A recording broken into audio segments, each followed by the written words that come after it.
স্বাগতম প্রত্যেককে আমার চ্যানেলে। আমি হেভেন রানা সাকলাইন। প্রিয় শিক্ষার্থী বন্ধুরা, আজকে উপস্থিত হয়েছি ষষ্ঠ গণিত অজানা রাশির জগৎ অধ্যায় ৮ পর্ব ৮ নিয়ে উপস্থিত হয়েছি। প্রিয় শিক্ষার্থী বন্ধুরা, আজকের ক্লাসটি অত্যন্ত গুরুত্বপূর্ণ।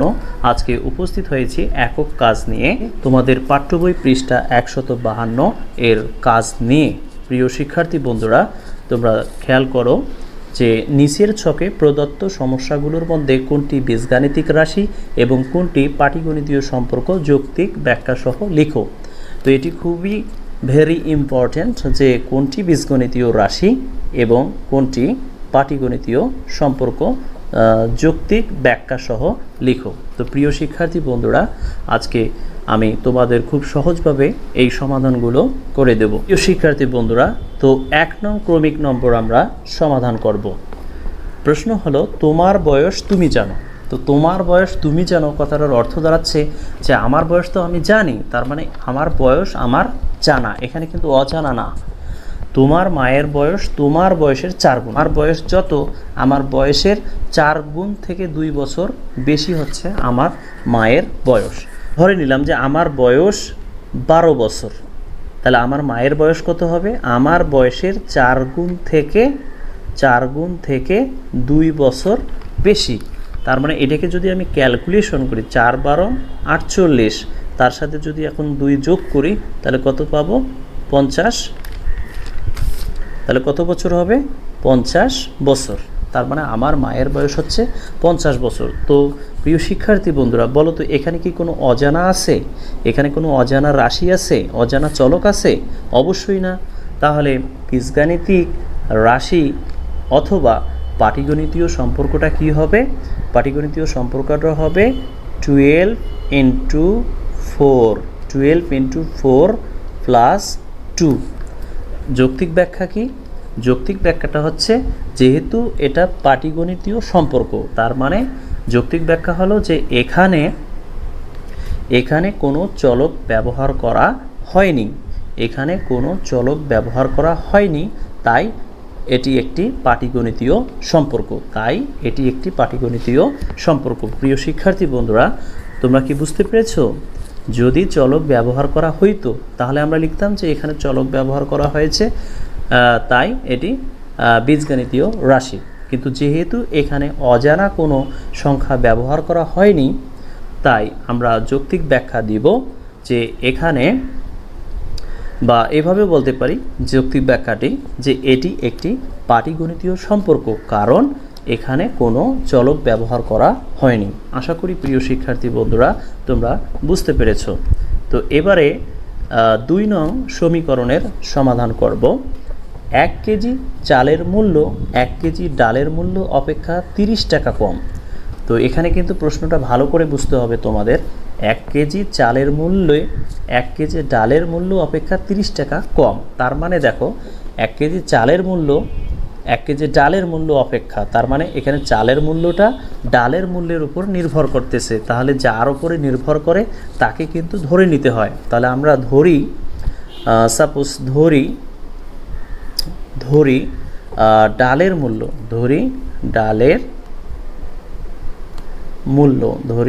মূল্য x টাকা। ধরলাম ডালের মূল্য কত? x টাকা। তাহলে ডালের মূল্য যদি x টাকা হয়, তাহলে চালের মূল্য কিভাবে পাবো? যেহেতু বলেই দিছে যে ১ কেজি চালের মূল্য যেহেতু বলা আছে ১ কেজি চালের মূল্যে ১ কেজি ডালের মূল্য অপেক্ষা ৩০ টাকা কম, তো সেহেতু আমরা কি করব, যে 1 কেজি ডালের, ধরে নিলাম যে 1 কেজি ডালের মূল্য x টাকা, তাহলে 1 কেজি চালের মূল্য কত হবে? x - 30।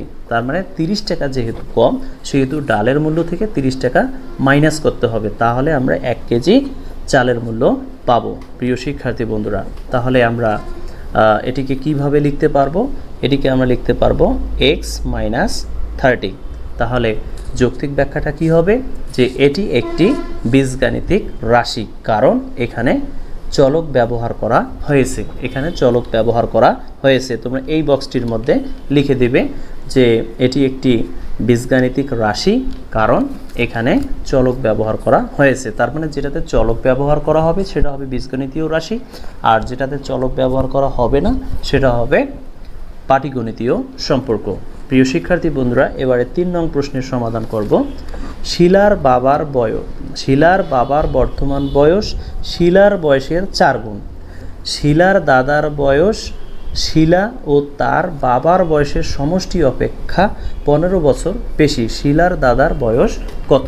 তার মানে এখানে শিলার দাদার বয়সটা আমরা বীজগাণিতিক রাশির মাধ্যমে প্রকাশ করব। যেহেতু এখানে আমরা কারো বয়স জানি না, সেহেতু আমাদের প্রশ্নটা একটু বুঝতে হবে।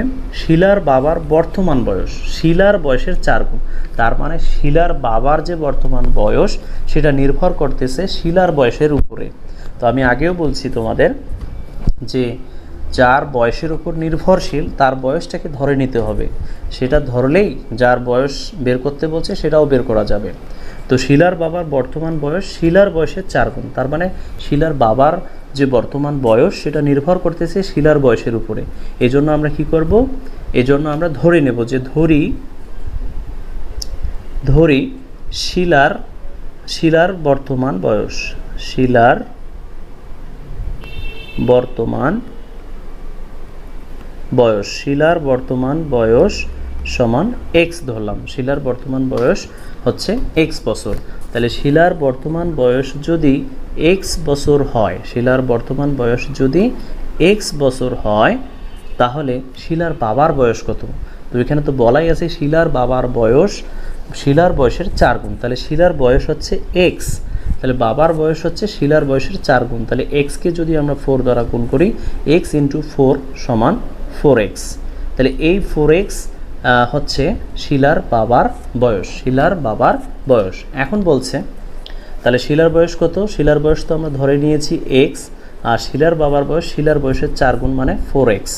তো এখন বলছে শিলার দাদার যে বয়স, মানে শিলার দাদার যে বয়সটা আমরা বের করব, শিলার দাদার বয়স শিলা ও তার বাবার বয়সের সমষ্টি অপেক্ষা 15 বছর বেশি। মানে শিলার বয়স x বছর, শিলার বাবার বয়স 4x বছর।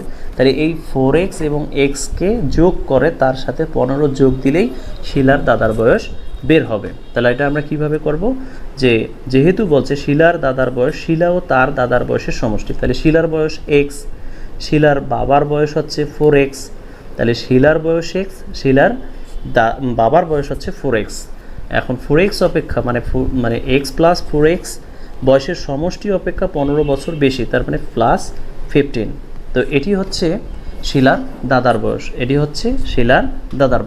তো এটি আমরা কিন্তু এই বক্সের মধ্যে পূরণ করে দেব।